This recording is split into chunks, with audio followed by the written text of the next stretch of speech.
नमस्कार दोस्तों, एक बार फिर से आपका स्वागत है मेरे YouTube के चैनल ब्रजेश भंडारी में। और जिसमें हमारी सीरीज चल रही है एक और वार्तालाप में हमारे आज के मेहमान हैं इंदर सिंह रावत जी। इंदर सिंह रावत जी के बारे में आपको ये बता दूं, इंदर सिंह रावत जी दिल्ली NCR का एक जाना माना नाम है। डांस करते हैं और बहुत सारे उत्तराखंड के सांस्कृतिक कार्यक्रमों में हिस्सा ले चुके हैं। मैं उनका अपने इस प्रोग्राम में स्वागत करता हूँ। नमस्कार इंदर जी। नमस्कार। नमस्कार इंदर जी, मैं आपको धन्यवाद कहूँगा कि आपने अपना कीमती समय मुझे दिया। आपसे सबसे पहला सवाल मैं ये पूछूंगा कि आपकी शुरुआत कैसे हुई डांस में? अगर हम स्टार्टिंग की बात करें, शुरुआत की बात करें तो हमारी धर्म पब्लिक स्कूल से ही हुआ है। मेरे गुरु रहे हैं श्री भास्कर ध्यानी जी, स्वर्गीय भास्कर ध्यानी। अब उनको इस दुनिया में नहीं है, उनका इंतकाल हो चुका है। 2019 में उनके हृदय की जो है गति रुक गई थी अचानक, तो उनकी मृत्यु हो गई थी। तो मुझे किसी के थ्रू पता चला कि वो यहाँ पे ऐसा डांस सिखाते हैं। हमारे जो उत्तराखंड के जो लोक नृत्य हैं वो सिखाते हैं यहाँ पे। तो मुझे किसी के थ्रू पता चला तो मैं यहाँ आया, मैंने ज्वाइन किया। पहले फर्स्ट ऑफ ऑल मेरा ऑडिशन हुआ। मेरे जो गुरु हैं श्री भास्कर ध्यानी जी, स्वर्गीय श्री भास्कर ध्यानी जी, उन्होंने मेरा ऑडिशन लिया। मेरा ऑडिशन हुआ तो उन्होंने बोला कि ठीक है, थोड़ा मतलब फिनिशिंग देने की ज़रूरत है, आप अच्छा करते हो। तो वैसे मेरी जर्नी स्टार्ट हुई। स्टार्ट होते होते 2000 मैं आज से 14-15 साल से निरंतर कर रहा हूँ। और क्या कहते हैं, उसके बाद मेरी ऐसी स्टार्टिंग हुई, मेरी शुरुआत ऐसी हुई। फिर धीरे धीरे हमें थोड़ा मंच मिलना स्टार्ट हुआ। पहले हमें एक एल्बम में कोरस करने का मौका मिला। एल्बम का नाम टीडी की टीना था। सिंगर का तो अभी नाम याद नहीं कर पा रहा हूँ। उसी हमारी जो है हमारा शूट दिल्ली NCR में ही हुआ। ऐसे हमारी स्टार्टिंग हुई। अच्छा। फिर धीरे धीरे हम स्टेज की तरफ बढ़े।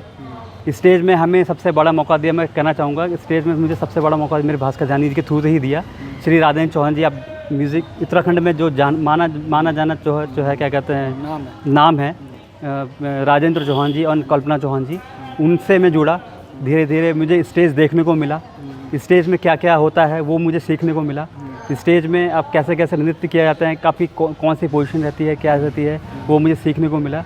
और इसी तरह मेरी जर्नी स्टार्ट होती गई और आज मैं निरंतर कार्यरत हूँ। अच्छा, तो यहाँ पर मैं आपसे सवाल ये पूछूंगा कि जब जब सबसे पहले यहाँ पर आए और आपने धर्म पब्लिक स्कूल में जो आप बता रहे हो कि आपने सीखना शुरू करा, तो उसके बाद जब आपको एक शो मिल गया, आप एक टीरी की जो टीना आप बता रहे हैं उसमें आपने डांस किया, तो उसके बाद फिर आपका ये जो सफ़र है फिर आगे कैसे बढ़ा ये चीज़? सर, इसके बाद हमें 2 या 3 महीने बाद ज़्यादा काम करने के मतलब हमें थोड़ा वेट नहीं करना पड़ा। हमें 2 या 3 महीने बाद हमें दूसरी एल्बम मिल गई। वो उसमें राम रतन काला जी थे। उसमें वो भी दिल्ली NCR में मैंने बताया कि क्या कहते हैं, जैसे उसमें हमारे जो मुख्य कलाकार राम रतन काला जी थे, जो उत्तराखंड के जाने माने कलाकार रह चुके हैं और बहुत काफ़ी फेमस भी रह चुके हैं, जिन्होंने अभी हाल ही में उनको शायद डेथ भी हो गई, इंतकाल भी हो गया। बहुत ही सीनियर आर्टिस्ट रहे हैं। उनके बारे में लेख भी छपा अखबारों में, जैसे हमारे अमर उजाला में नवभारत टाइम्स में उनका लेख छपा कि किस तरह उनका योगदान रहा। तो हमें उनके साथ भी काम करने का मौका मिला। हालांकि हमने कोरस किया, लेकिन हमारा शूट अलग हुआ था, उनका शूट अलग हुआ था। लेकिन इसमें अपने आप में बहुत बड़ी अचीवमेंट है कि हमारा नाम उनके साथ आया, हमने उनके साथ काम किया। वो इतने बड़े आर्टिस्ट रहे हैं, उनका मतलब काफ़ी योगदान रहा है इस उत्तराखंड फिल्म इंडस्ट्री में। तो इस तरह हमारी जर्नी आगे बढ़ती गई और हमें स्टेज मिलते गए। हमें दूसरा फिर स्टेज मिला हमें काफ़ी नोएडा स्टेडियम में, नोएडा सेक्टर 21 के जो स्टेडियम है सबसे बड़ा, वहाँ पे हमें 2009 में सबसे बड़ा जागरण हुआ था। अच्छा। मैं शायद कहूँगा बहुत बड़ा जागरण था वो, काफ़ी भीड़ थी उसमें। उसके बाद हमें उस स्टेज पे जाने का मौका मिला। वो अचीवमेंट मेरे लिए बहुत बड़ा अचीवमेंट था, क्योंकि इतने बड़ा मंच शायद मैंने ज़िंदगी में पहली बार देखा था। इतनी बड़ी पब्लिक, इतना बड़ा मास को हमने जो है फेस किया था। इतने बड़े मास को हमने फेस किया। उसके बाद उसमें सीखा। उसमें हमें मुझे घबराहट भी बहुत हो रही थी। हमें घबराहट भी होती है, ऑब्वियसली होती है, नर्वसनेस होती है, हर फील्ड में होती है। मुझे भी हो रही थी, सबको होती है। तो ऐसे हमें काम करने का मौका मिला। उसके बाद हमारी निरंतर जर्नी आगे बढ़ती गई। हम आगे हमें शो मिलते गए, शूट मिलते गए। उसके बाद मुझे एज अ लीड अगर मैं कहूँ तो लीड हमें जो हमारे डायरेक्टर हैं हमारे श्री जखमोला जी, नंदन जखमोला जी है उनका नाम।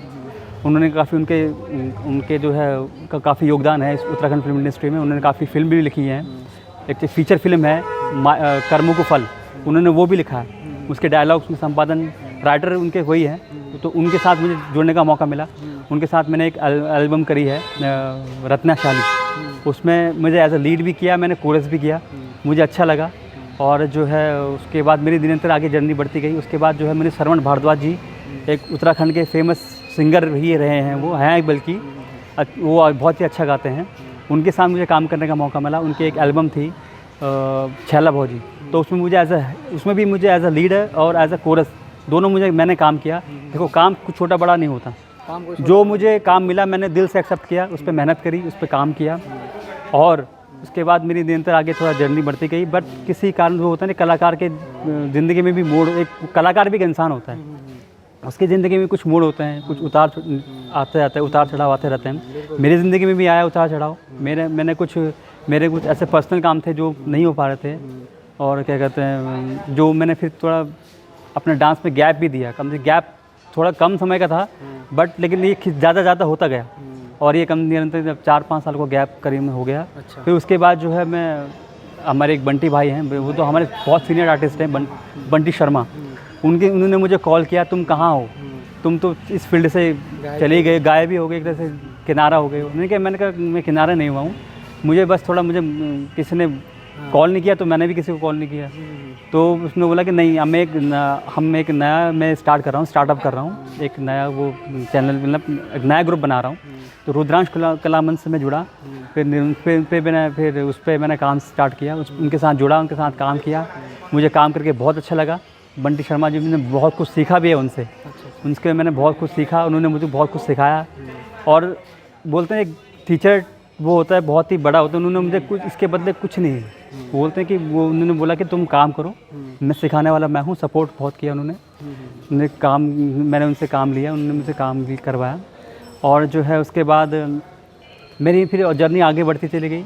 उसके बाद फिर पैंडेमिक आ गया। पैंडेमिक में हम थोड़ा कुछ सारी दुनिया फिर। अच्छा, यहाँ मैं आपसे एक सवाल ये पूछूंगा कि आप जब ये सारी चीज़ें कर रहे थे तो आपकी फैमिली का सपोर्ट कैसा था आपको? फैमिली का सपोर्ट मैं बात कहूँगा मम्मी का ज़्यादा सपोर्ट था। जैसे होता है कि मैं बड़ा लड़का हूँ अपने फैमिली में, जिम्मेदारियाँ भी मेरे ऊपर ही आती हैं। हर कोई जो होता है, सभी घरों में शायद ऐसा ही होता होगा। सब घरों में ऐसे होता है, मिडिल क्लास घरों में हमारे मिडिल क्लास, हाँ जी, मिडिल क्लास। हम थोड़ा मिडिल से भी थोड़ा नीचे में हैं, लेकिन बट ये है कि जिम्मेदारी मेरे भी थी। मम्मी ने बोला कि बेटा तो इस फील्ड में जाते रहे हो, बट इसमें क्या है, परमानेंट इनकम नहीं है, ये सोर्स ऑफ इनकम नहीं रहेगा आपका। बट ऐसा कुछ काम भी, इसके साथ कुछ काम भी करो जो तुम्हें सोर्स ऑफ इनकम भी चलता रहे, घर की आमदनी भी चलती रहे, वो रुके ना। तो मैंने जॉब भी था मेरा, जॉब इसके साथ मैंने ये भी किया। जैसे जॉब में होता था कि मंडे टू सैटरडे आपका वर्क होता है, उसके बाद संडे आपको एक छुट्टी मिलती है। उसी छुट्टी में मैं यहाँ आया करता था धर्म पब्लिक स्कूल में।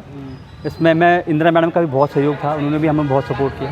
उसमें मैंने यहाँ पे क्या कहते हैं, फिर संडे टू संडे यहाँ पे मैंने प्रैक्टिस करने आता था। फैमिली का योगदान तो काफ़ी अच्छा रहा। फैमिली मतलब ये है कि परिवार ने आपको ये कहा होगा कि बेटा आप जो भी कर रहे हो वो तो करो, हाँ बट जी, आप पारिवारिक जिम्मेवारी भी साथ वो भी निभाना पड़ेगा। साथ साथ जो मिडिल क्लास लोग होते हैं, मिडिल क्लास की जो भी हमारी मेंटलिटी है, उसमें ये आर्थिक असुरक्षा होती है जी, जी, हर इंसान की होती है कि हमारा बच्चा जब पढ़ लिख रहा है, बड़ा हो गया है, तो वो एक उसको मंथली जो रिसोर्स ऑफ इनकम है वो होना चाहिए, इनकम होनी चाहिए। अगर जो उसके शौक है वो करता रहे, पर उसके साथ साथ उसकी ऐसा ना हो कि कल को वो आमदनी रुक जाए, कमजोर हो जाए जी। वो बिल्कुल सही कहा आपने। तो उसके बाद फिर मैं रुका नहीं, उसके बाद मैं कंटिन्यू करता रहा। बट ये है कि बस वही है, मतलब एक मैंने जैसे पहले भी कहा था कि एक कलाकार की ज़िंदगी है, कलाकार है, उसकी ज़िंदगी में भी उतार चढ़ाव आते हैं। तो मेरी ज़िंदगी में उतार चढ़ाव आए।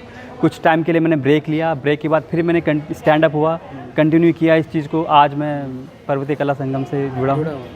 तो आपसे बातें करके इंदर जी बहुत अच्छा लगा। आपने बहुत अच्छी बहुत बातें बताई और अपनी लाइफ की जर्नी हमारे साथ शेयर करी, उसके लिए मैं आपको थैंक यू सो मच बोलूँगा। Thank you so much, all the best बोलूँगा। Thank you so much. आप जैसे लोगों की वजह से ही आप एक एग्जाम्पल हो लोगों के लिए, आने वाली जो युवा पीढ़ी है उसके लिए आप एग्जाम्पल हो कि लाइफ में अगर कभी भी कोई स्ट्रगल हो जाए, कभी कोई स्टक हो जाओ आप कहीं पर, तो रुको मत। जो आपके अंदर का कलाकार है, आपके अंदर का जो हॉबी है, या जो आपके अंदर एक जिसे बोलते हैं एक आग है, उस आग को बुझने मत दो। आपने भी वही करा। आप चाहे 5 साल 4 साल रुके, पर उसके बाद आपको जब मौका मिला तो आप आए और कंटिन्यू उसको कर रहे हैं, ये बहुत बड़ी बात है। Thank you. उसके साथ साथ अपने परिवार को भी चला रहे हैं, और यहाँ पर आप आते हैं, अपना शनिवार इतवार आप यहाँ पर देते हैं, उसके लिए बहुत बहुत धन्यवाद। और आपको ऑल द बेस्ट बोलूँगा। Thank you so much. और thank you so much, thank you so much, समय मुझे दिया। और मैं अपने देखने वाले दर्शकों को भी यही बोलूँगा, प्लीज़ मेरे चैनल को लाइक कीजिए, शेयर कीजिए और सब्सक्राइब कीजिए, जो कि ऐसी कहानियाँ आपके सामने ला सकें जो कि संघर्षरत हैं, जो कि कहीं रुके नहीं हैं, कई मुश्किलों कई अड़चनों को अपना पार करके फिर दोबारा से अपने सपनों की तरफ भागे हैं। और मैं ऊपर वाले से यही एक रिक्वेस्ट करूँगा कि इनके सपने हैं वो पूरे हों और ये अपनी मंजिल पा लें। और मैं अपने देखने वाले दर्शकों को नमस्कार बोलूँगा। नमस्कार, धन्यवाद।